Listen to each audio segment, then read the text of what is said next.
All right, instead of telling a war story, I'm gonna tell you guys some recovery shit. This is what happened to me in rehab, and this is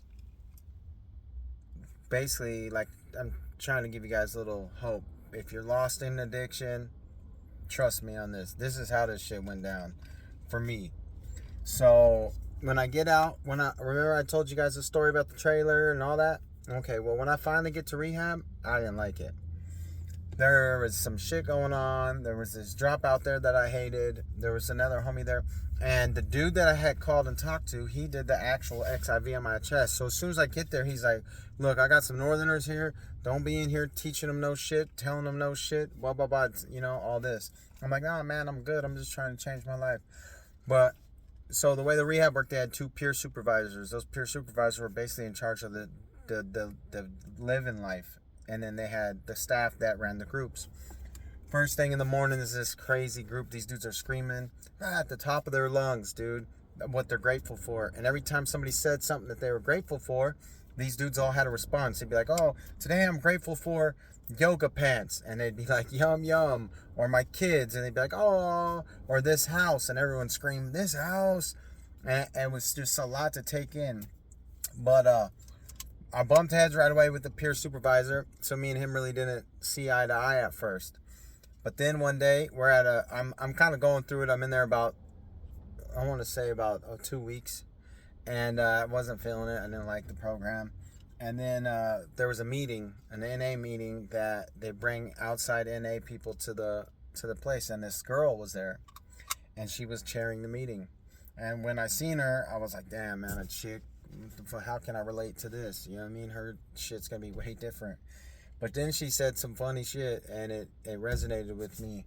And she talked about how she never stood up for herself, and she never stood up for, her family and the people that she loved. And I remember the one thing that she said that cracked me up. She said that she wasn't about drugs anymore because when she was, her addiction was 3D. Dope, dick, and drama. And when she said that, I laughed. But her message was so cool and so awesome that it, like, I don't know what it was. It affected me in a real way. And so at the end of the thing, they did this tag where, a tag is where I might say things that's going on in my life, or what I'm grateful for, or what I'm willing to do to change. And then I'd pick another guy just out of random. I'd be like, you. And then that guy's got to do it. So someone tags me, and I just fucking stood up.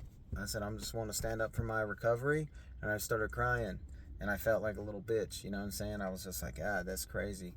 But what had happened was, after that moment, after that group, every single person in that room came and gave me a hug, and that peer supervisor, who is one of the strongest, best dudes I've ever met in my entire life, gave me a hug, and he's like, look, and his wife and his kids were there too, and they were all right there like, look, dog, we got you. You need anything, we got you, bro.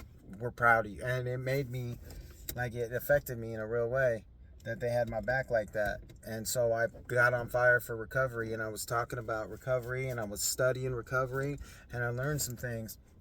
I learned that no matter what happens, if you give the 12 steps a chance, if you try the 12 steps, between the first step and the 12th step, a miracle will happen for you. And that's a fact if you do them with your open heart. And I learned that 1 out of 9 people, right, will never relapse. 1 out of 9, or 1 out of 10. So 9 people out of 10 will relapse. But so many people come in and out of the program on a daily basis that every single person in a room could be the one. And I always thought that was kind of cool. But I encourage people to give rehab a shot. I encourage you that if you're out there in them streets, man, to try. And I'm telling you right now, if you're in the Bay Area, there's hella stuff. Hospitality House, Goodwill, City Team, there's Bridges. There's so many programs out here that will take you in off the streets, detox you. They got a new fentanyl detox that takes away 90% of the withdrawal symptoms. You know what I'm saying? So they got ways to get you clean. And all you got to do is give it a chance. So I just wanted to give you guys a message of hope.